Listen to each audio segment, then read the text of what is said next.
Hello from Williamson Health. My name is Michelle Simpson, and I hope you enjoy this episode of Health Talks from the Inside Out.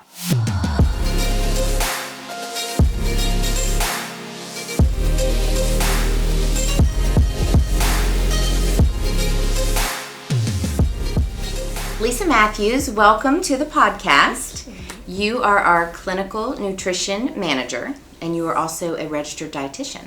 So talk to us a little bit about what that means. What is your background? What does being a registered dietitian mean exactly? How did you get into this field? So way back in the late 1980s, Yes. I entered the fitness industry. Okay. So I've been in the wellness industry now since about 1986.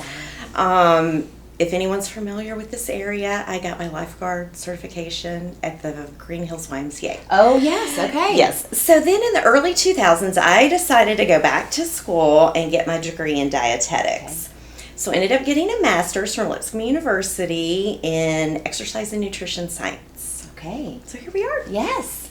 And what's the difference between a registered dietitian and maybe just like a nutritional coach? Other titles we might hear about. Yeah. So to become a registered dietitian, you have to have a degree in a nutrition related field. Now it's a master's degree. Then you have to have over 1,000 hours of supervised training. Okay. And then after that, you have to sit for a national exam and pass it. We're able to do medical nutrition therapy, so we're able to bill insurances for our services. And nutrition coaches often don't have that education or the clinical training, the supervised hours, and so their scope is just a lot more limited. Okay. So let's talk about nutritional services here within Williamson Health, because there's an inpatient side and then there's also an outpatient side, right? So let's talk about the differences there and go into those. So our inpatient dietitians do lots of different things. They wear many hats. They deal with patients that can't eat. They can't drink. So we have a wonderful metabolic support team. They've been trained. They're able to place feeding tubes at the bedside. They manage their tube feed, which is a liquid feed. They manage TPN, which is feeding patients through their veins. If their gut's not working great. So they manage all of that. And then in addition, we do lots of educations. We'll have patients that are in the hospital. Maybe they're newly diagnosed with diabetes. Their blood sugars are through the roof. So we go help them come up with a plan that they can follow at home to manage that, especially until they can get to see their doctor. We see patients for heart healthy diet educations, malnourished patients. We help them to keep them from becoming more malnourished. So we put them on a good diet, one that they can follow and tolerate while they're here. Right. And so I think I just heard you say sometimes that diet starts when they're in the hospital. So it's not just a plan for when they go home, but while they're here, they might have a low carb or low sugar diet or something like that. So it's your team that helps figure out those plans and those diets and make sure that that's being followed. Right. That's good. That's exactly right. Can you remember a time where the nutritional plan might have really helped improve the patient's stay while they were here, or maybe even save their life, turn them around? Absolutely. Yeah. So protein is in charge of tissue repair, right? Calories, carbohydrates provide the energy for our bodies to help fuel that healing. Yeah. And then the vitamins and the minerals, they're huge players in our immune system. So all of those things are crucial to get a patient better and to keep them good. Yeah, that's awesome. Okay, so what about the outpatient side? What are some of the differences there in the services we offer to the community? Sure. So typically with outpatient, we get referrals from physicians, or we may have somebody that just wants to come see us for something. And it's a little bit different because the patient's generally not sick at the time they come see us in an outpatient setting. They're in the healing process maybe. So anything from sports nutrition to food allergies to gestational diabetes. We have a very robust and wonderful diabetes program. We have a gal who runs a DPP program, so that's a diabetes prevention program that's recognized by the CDC. We've been doing that for many years now. And then just medical nutrition therapy for maybe it's a patient dealing with cancer and the chemotherapy, and they have a lot of side effects from that, and so they need to be on a plan to help prevent them from becoming malnourished, to help them eat better. Lots of things. Right, lots of different things. Lots of things. And are there group sessions and classes, or is it all one-on-one, or is it a mixture? Yes. So we have group classes. We have group diabetes classes. It's a series of 4 classes. It's just once a week for about 4 weeks. The DPP program is a year-long program. Okay, wow. And it's focused on weight loss. Okay. And then we have a diabetes support group. It meets once a month. It's free. We feed everybody when they're here, so they get a lunch. And then we have different speakers every month. That's wonderful.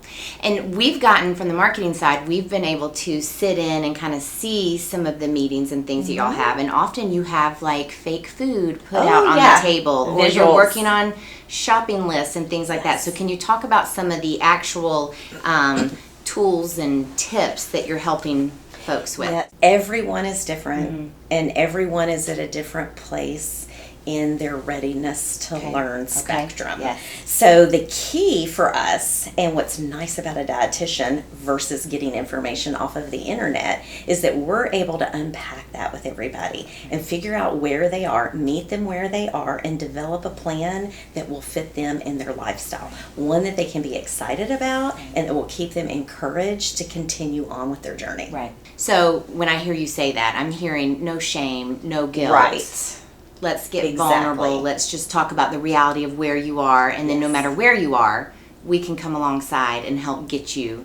And that's to the maybe key, where. alongside, because we don't want to do that for them. Right. And that's where it takes skill in counseling to really be able to unpack that with them and formulate a plan that you both agree to, that they can work on their own. Right. And can you also help tailor things, like if a family needs help eating healthier on a budget? Yes. Or maybe it's a certain season in life, pregnancy or something like that. So again, it's not one size fits all. You can really help tailor those plans. The budget's hard, and time is hard. Yes. So we really encourage people to buy in bulk. Okay. Right? It's cheaper that way. Then you can cook it all at once. Yeah. You can split it into individualized servings or meal for a family of 4 servings. Freeze it. Yeah. Busy week, you can pull it out, heat it up. Yeah. I immediately went to meal planning, trying to shop and do things and help prepare for the week. And I assume that that's a tip that is very helpful if you know what you're going to eat throughout the week. Exactly. Planning is key. You got to plan what you do. If you don't have that plan in place, it won't work out. Right. That's when we grab the snacks that we sit and be eating. Right. Okay. Well, let's get into it, because I know in the world of nutrition there's many different terms. We have macros, micros, carbs, proteins, sugars, healthy fats. Yes. Where should we go? Where should we start to break it down for what are the basics that people need to know? So keep it simple. Okay. And pretty much all those things you're going to hear about online is many different versions of the same exact thing. Okay. So it's keeping it simple. You'll hear macros, like you said, proteins and fats. Well, that's macros. Okay. So it's really kind of clickbait online. They call all of it something different, but it's all the same thing. Okay. So proteins, carbohydrates, and fats are our macronutrients. Okay, those are our 3 big. That's the 3 big macronutrients. So then they've shortened it online and call it macros. Oh, I'm tracking my macros. Right. How, So that's where that came from. And then your micronutrients are your vitamins and minerals. Oh, so I say you think of it like this. That seems so much easier. Okay. Yes, if you have a car, those macronutrients, the carbs, proteins, and fats, are the fuel for your vehicle. Okay. And then the vitamins and minerals are the oil. And I say that because a lot of people will try to take those supplements, take vitamins, and then they don't eat the real food. Right. That's not going to give you energy. Right. Okay. What's going to give you energy are those proteins, carbs, and fats. Okay. And then the vitamins are just the oil that helps your engine run smooth. Okay. So, keeping it simple. Yes. The carbohydrates are your fuel. Okay. So you want to make sure you're getting an adequate enough of the amount of those. Okay. So if you're looking at a plate, it's about a 9-inch plate you want to visualize. Okay. Half that plate, those non-starchy, colorful, beautiful vegetables. Okay. That's going to provide many different nutrients. All those different colors provide something different from a nutrient standpoint. Okay. And then 1/4 of your plate, about the size of the palm of your hand, protein. Okay. And then the other 1/4 of your plate is going to be that starchy vegetable. So maybe sweet potato. Okay. Or whole grain. Okay. Which brown is the carb. rice, That that's the counts carb. as the That's the carb. carb. Okay. But typically in the United States, well, around the world, we're very carb heavy. Okay. Right? Yes. So we'll eat a whole plate of spaghetti and then maybe a little side salad, which in all actuality, you should be eating a big salad Right. and a little fourth of your plate portion of the spaghetti noodles. Yes. Okay. We often have it backwards. Okay. Yes. Or sometimes, especially like a kid, you might look at the plate and it all looks yellow or it all looks white. Right. Macaroni and You cheese need and to mashed get those potatoes. But we different need colors. okay. What are some of your favorite vegetables to suggest to people to eat to get the color wheel in there? Think salad. Okay. Because salad has so many different colors Right. in it. And it's not that you have to eat it like a salad, but think of a green leafy. That could Yeah. be kale, that could be Swiss chard, that could be spinach, that could be green leaf, that could, Yeah. So that could be many different things. Okay. And then maybe you'll see red in a salad. So think of red things. So Yeah. tomatoes, a red sweet bell pepper. Yeah. Orange. Okay. You've got orange bell Yeah, pepper. yeah. And the grocery store is a great place to Right. start. Just go to the produce section. And I always encourage people, pick one thing you've never tried before and buy it and then go home and Google it. All the different ways you can prepare it. Yeah. It's just a good way to get something different in your diet.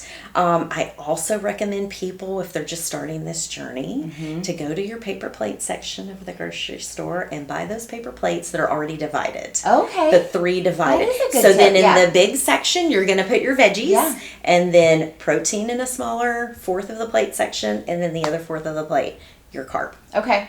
Okay. I like that. Yeah. And what about another big general tip? How many times a day should we be eating? You hear skip breakfast. Don't Yes. skip breakfast. Yes. Intermittent fasting. Yes. 3 square meals a day. Like what do you recommend for the average patient? Okay, so this is where dietitians really come in handy. Yeah. Because everybody's different. Different. So I was just speaking with an athlete yesterday, and athletes need a very different macro combination than, say, a woman in menopause. Right. So Right. it's really gonna it's really gonna depend your life stage and your goal and what you're doing, right? Yeah. So like an athlete may need a lot more protein. Yeah. If they're runners, they're gonna need a lot more carbs than, say, you or I might need. Right. So that's really individualized, Okay. but we love working with Yeah. patients and coming up with plans for them. Yeah. So as a middle-aged woman who may or may not be around menopause, I'm curious to know how much protein a middle-aged woman should be getting. Well, as we age and as we lose our estrogen, Yes. we lose bone density Yes. and we lose our muscle mass. Yes. So I think it's really important for women in our age to make sure you're getting those strength training activities in. Yes. That's going to help maintain your muscle mass. But you have to eat the protein as well to help you keep that mass. And the protein is going to look different for every woman because we're all different sizes. Right. And so our protein recommendations look a little different. What we say, so if people are at home with a calculator, you can add this up, but we base it off of kilograms. So Okay. you take your weight and divide it by 2.2. Okay. Keep it simple. You Right. can just take your weight in pounds and divide it by 2. Okay. And then you're going to want to get anywhere between 1.2 and 1.4 grams of protein per kilogram. Per kilogram. Okay.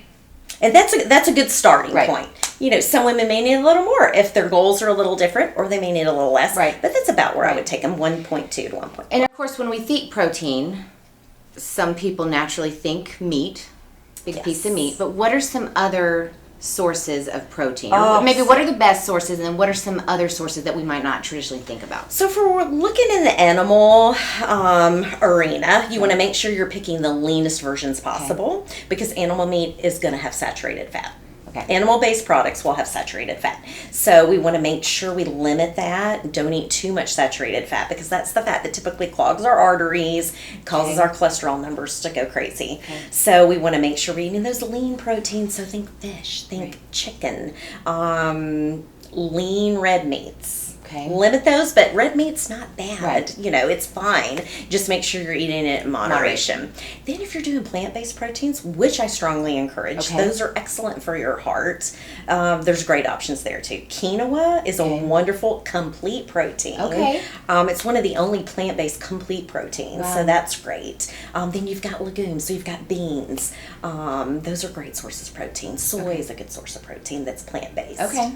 And what about protein shakes or protein bars? Are those traditionally I'm not good sources? opposed. Okay. Yes, they're good. I like to promote food over supplements, but there's nothing wrong to supplement a little bit with some items like that. Protein shakes, I love. Smoothies, I love. It is a great way to get in fruits and vegetables. It's a great way to get in some additional protein if you use a protein powder or maybe some plain Greek yogurt. Excellent source of protein, and you're getting some dairy in there as well if you choose the Greek yogurt. And protein bars, I'm not opposed. It's a little trickier with those because they can be high in sugar, and they're pre-made unless you're making them at home. So they've added a lot of junk to a lot of the protein bars. Now there's some great ones out there, but that's a little bit trickier. And if we were counseling a patient that really wanted a bar, we would help them pick out a very good option. One that was a good option for them.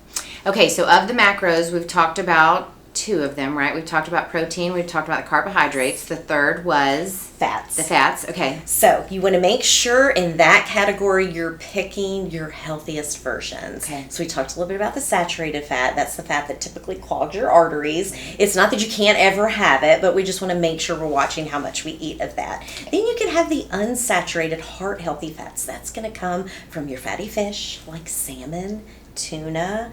You can get it in avocado, olive oil. Those are wonderful options for the healthy fats. But again, those are good for you. Nuts, healthy fat, good for you, but you can overdo it because fat provides twice as many calories as protein or carbs. So you really have to be careful, and just because it's healthy and we hear good for our hearts, we don't want to overdo it on fats. Okay, so you gave some real examples of the healthy fats, but what about the saturated fats? What are animal-based traditionally products the ones saturated that we should avoid? So this is how I remember it. Solid starts with an S, and so does saturated. So solid fats that are solid at room temperature are typically the saturated. So butter is solid at room temperature. All that marbling on the steaks, it's solid. It's that white gelatinous. That's the saturated fat. So if you're eating chicken, pull the skin off because that fat's going to lie right underneath the skin. So make sure you're pulling the skin off, or you're picking your leanest versions in the category of the particular meat that you're eating. That's helpful. Saturated, solid. I like that. Okay, so one big category we haven't really talked about yet would be sugar. Where does sugar fit in, and I would love it if you could get it in natural sources. So fruits. Fruits are an excellent source of sugar that's natural. But you have to be careful. I mean, you don't want to eat fruit all day long because especially if you're dealing with blood sugar issues or if you have diabetes, we need to be careful. But that's much better to grab some strawberries or to grab an apple than to grab a candy bar. So eating too many processed sugars, foods that have a lot of added sugars, that's going to create inflammation in your body. You don't notice it typically until you're trying to do your sport or we're trying to work out at the gym or at home and we're tanking. We have no energy because our bodies are inflamed. We hurt, we ache, and that's a lot of the reason why that's happening. So cutting those things out, the processed foods, the sugars like that, will really help with the inflammation. So you've touched on exercise a few times. So let's talk about how does that go, obviously hand in hand with a healthy diet, especially as we age. So exercise is important, I always say you can't out-exercise a bad diet. You just can't. So they go hand in hand. The exercise, the cardio, is going to strengthen your heart, which is a very important muscle we have in our body. Probably the most important, I would say. And then your weight training, your strength training, that's going to build muscle. But if your nutrition is crap, if you're feeding your body trash, you're never going to be able to sustain those gains that you're getting in the exercise world. So you really need both of those. They go hand in hand. You need to fuel that healthy lifestyle with nutritious, yummy food. Yes. Full of nutrients. So when patients come to see y'all, do you also kind of talk about that aspect too? Is it only the food, or do you help them maybe a little bit with movement? I'm a certified trainer through the American College of Sports Medicine, so I always like to incorporate that in a lot of my counseling. And I know my dietitians here do talk about that. They feel very strongly about that. So they're getting a little bit of that in all of their sessions with us as dietitians. And what is an easy way, if somebody listening to this doesn't have a lot of physical activity right now or a lot of exercise, what are some easy things that somebody could be doing to just start that momentum towards exercise? Start small. Okay. The things that I see happen, whether it's with their nutrition, whether it's with their exercise, is they want to reshape and train their entire body overnight. And that is a bad idea, because then you're going to injure yourself, right? Or you're going to create a meal plan that's fixing everything at once and you hate it all and you're never going to stick to it. So my encouragement to my clients is to start small. Pick the one thing in your diet plan or in your exercise plan that you know that you could change that would make the biggest impact. So from an exercise standpoint, if you haven't been doing nothing, maybe you start by doing a 10-minute walk. Right? And just start small and do that for several weeks before you add more time or before you go faster. When it comes to meal planning, if you know you're a big soda drinker, maybe you start there and just change the one thing. Cut out your sodas. Pick something to substitute it that's a healthier option. Maybe it's a seltzer water. Maybe it's a club soda with a splash of lemon in there or orange. And then really cut those sugary sodas out and add something a little healthier. Master that.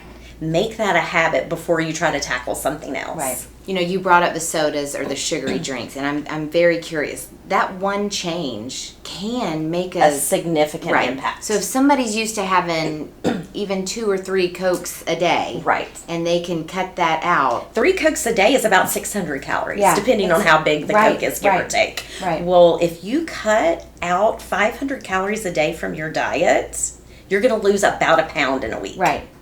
So just cutting the sodas out. And I know it's hard. I mean, it's a hard thing to do. But that's why I encourage to put something in there to take its place that you can tolerate, that you love, that is similar to that item you've cut out. So I'm curious, are you okay with a diet soda? So diet sodas are fine. Diet sodas are fine. I mean, this is an entirely other session on we can talk all about drinks. Not 0-calorie sweeteners. So there's a lot of those out there. Some, some are better, but but if you can't go cold turkey, that doesn't have, something in it that will elevate your blood sugar. So it's great from that standpoint. Good.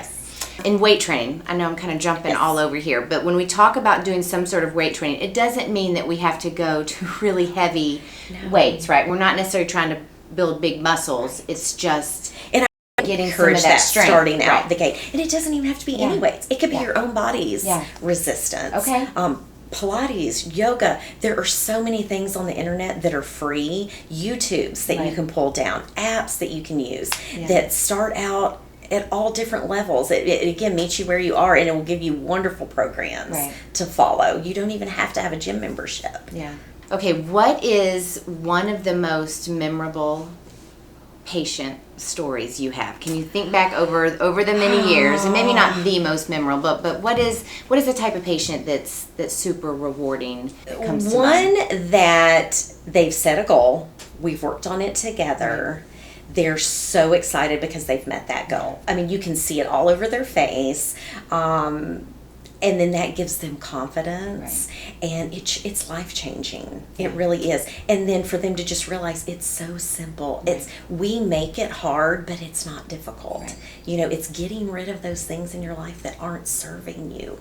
Just get them out of there. Incorporate things in your life that are positive, that are going to help you reach your goals. And for them, that person that's done that and that gets it and it clicks, that's everything. And again, it's different for everybody. Yes. My goals are not going to be the same as somebody else's goals. And we can all achieve those goals if we set them in realistic That's exactly ways. right. So it seems like every month there's a new diet trend out there. Are there some that are kind of common right now that we want to talk about? Any you want to debunk? Some that we want to steer clear of. So, I mean, there's going to be trends constantly, that are coming out. It's a way that people in the industry can make money. Okay. If they've got a plug that they can sell something. I just encourage people to be very wary of diets that are telling you to eliminate a food group. Okay, so the Atkins diet wanted you to eat, all this protein, and you really weren't eating those fruits and vegetables like you should be eating. It was cutting out a food group. Well, you're going to see results if you cut anything out of your diet because you're eliminating calories. So just watch out for those types of fad diets, and if it sounds too good to be true, it probably is. There's not many quick fixes that don't have some side effects, right? And so if you don't want to have the side effects, but you want to see results, eat real whole food, balanced diet like that plate we were talking about, and just get a good mix of all the different foods. So as a registered dietitian, an expert who's doing this every day, all day, do you have any guilty pleasures? Are you living by this minute by minute strict, or do you even have guilty pleasures? I definitely promote the 80-20 rule. 80% of the time we do the right thing, we do the healthy thing, and then 20% of the time is like our fun time, our fun foods. I definitely have guilty pleasures, just like everybody. I struggle. So I do, if I'm very mindful, I like to have my plan for those things that I know that I crave. I want to sit with it a minute. So if I'm craving that, I like to do a scan. Like, am I really hungry, or am I just angry right now? Am I about to go grab something unhealthy because someone down the street just made me very angry? I need to be dealing with my feelings. Let's deal with that first. But having the plan, I know I crave sweets. I'm a big sweet head.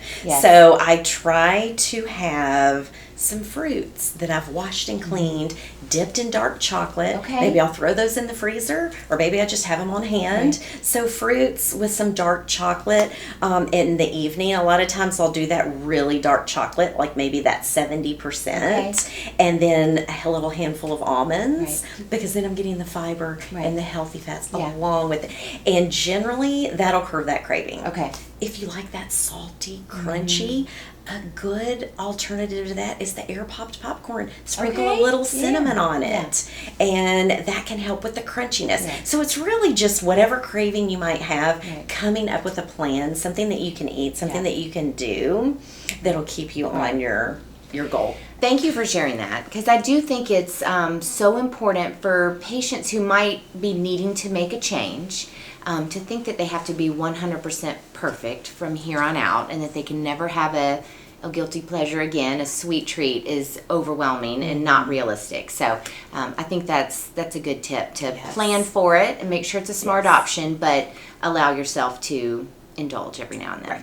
Yeah, that's key. Okay, so is there one piece of advice that you are constantly reminding yourself to do, whether in the fitness realm or the healthy eating realm? Is there one thing you're always reminding yourself to do? Yes. Keep it simple. Okay. I always try to make things 10 times harder than it needs to be. So bringing it back to the basics, keeping it simple, but also fruits and veggies. Okay. I think most people do not get enough of those in the diet. So constantly reminding myself to pick up a piece of fruit. Or to add a vegetable to whatever I'm eating.